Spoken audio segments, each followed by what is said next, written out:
இன்றைக்கி நம்ம பார்க்க போகிறது புளிச்சக்கீரை, கோங்குரான்னு சொல்லுவாங்க இங்கிலீஷில். கோங்குரா. அதுக்கு 3 பெரிய வெங்காயம் குட்டி குட்டியாக சும்மா கட் பண்ணி போட்டிருக்குறோம். அப்புறம் 3 பச்சை மிளகா, க்ரீன் சில்லி 3, ஆனியன் 2 கட் பண்ணி போட்டிருக்குறோம். இப்போ புளிச்சக்கீரைக்கு 1/2 டம்ளர் தண்ணி ஊற்றி வெந்துட்டுருக்குது.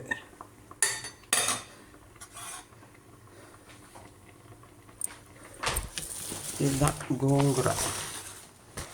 இது ஒரு கட்டு வாங்கியிருக்கிறேன். இதை மீதி தொக்கு மாதிரி பண்ணி நம்ம ஃப்ரிட்ஜில் வச்சுக்கிட்டா அதை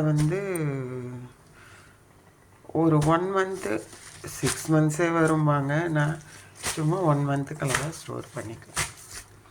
இது இப்படியே இருக்கட்டும். அது வேகுது. அது ஃப்ரெஷ்ஷாக இப்போ செய்கிறோம். இது ஈவினிங் போல் எல்லாம் க்ளீன் பண்ணிவிட்டு அதுக்கப்புறம் செய்துக்கலாம். காலையில் நமக்கு தேவை கொஞ்சம் ரைஸுக்கு, அதனால் அதுக்களவு அது வெந்துட்டுருக்கு. வெந்த பிறகு தாளிப்பு கொடுக்கும்போது காமிக்கும்.